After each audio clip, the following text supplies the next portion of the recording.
All right, so let's have a look at this question here. So this is a question from a mock test. So here it says f of x is equal to 3x plus 2 all squared plus 2x minus 3 all squared. And the first part is telling us to show that f of x can be rewritten in the format of 13 times x squared plus 1. So in order to do this, first of all, what we need to do is we need to expand both set of brackets. So let's try to do that for part A. So f of x now becomes, I'm going to do it mentally, but if you want, you can expand it normally with 3x plus 2, 3x plus 2, and write it like that. But if you expand the first one, that gives us 9x squared. Then you do 3x times 2, which is 6x. Then you repeat again, so it'll be plus 12x plus 4. This is the expansion that we get from the first part. So I'm using bracket to separate it. Plus, and now we repeat the same process for the second one here, which is 2x minus 3, 2x minus 3. And if you expand that again, so that would be 4x squared. Then 2x minus 3x is minus 6x. Repeat the same process twice, so double it, becomes minus 12x.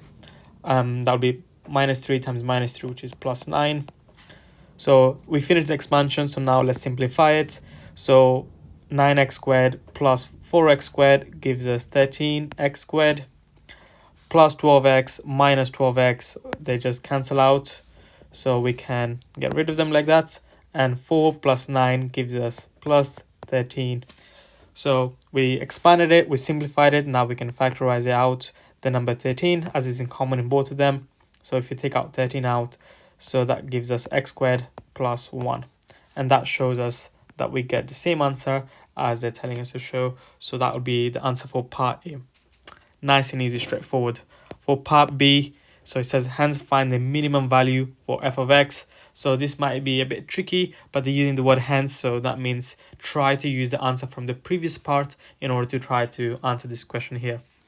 The easiest way for me to visualize this is if I look at this equation here, 13x squared plus 13. So imagine that was simply x squared. If it was x squared, then we know that the graph is going to go in this shape here, where the turning point will be the origin. But we have the plus 13, so the plus 13 shift the graph up by 13 units, and therefore the turning points for the graph now become plus 13, and hence that will be your minimum point as well. So the minimum point will be 13. There's not much else to add in this case, as it is just 1 mark. So just saying that the minimum turning point will, or minimum value will be 13, will be enough here. And for part C, says a student states f of x is a multiple of 13 for all value of x. State whether the student statement is always true, sometimes true, or never true. Justify your answer fully. So in order to do this part here, we must show an example for all the different possible cases that we can have. So for all value for x. So in this case, a way to do it is by considering an integer and also by considering a non-integer value. So an integer value could be you using x equal to 1. A non-integer value could be you considering x equal to a half. I'm just picking these two numbers here, but it could work with other numbers as well. So let's try to prove this. So what happens when I put x equal to 1 inside my f of x? So my f of x, so this is for part C. So my f of 1, in this case here, that would become 13 bracket 1 squared plus 1. That simply becomes 13 times 2, which is equal to 26. And this proves that this is true, and that 26 is a multiple of 13. So this statement is true. Now let's try to prove it for the other one, which is x equal to a half. So in this case here, when I substitute x equal to a half in there, so I get 13 brackets a half squared, putting that in bracket, plus 1.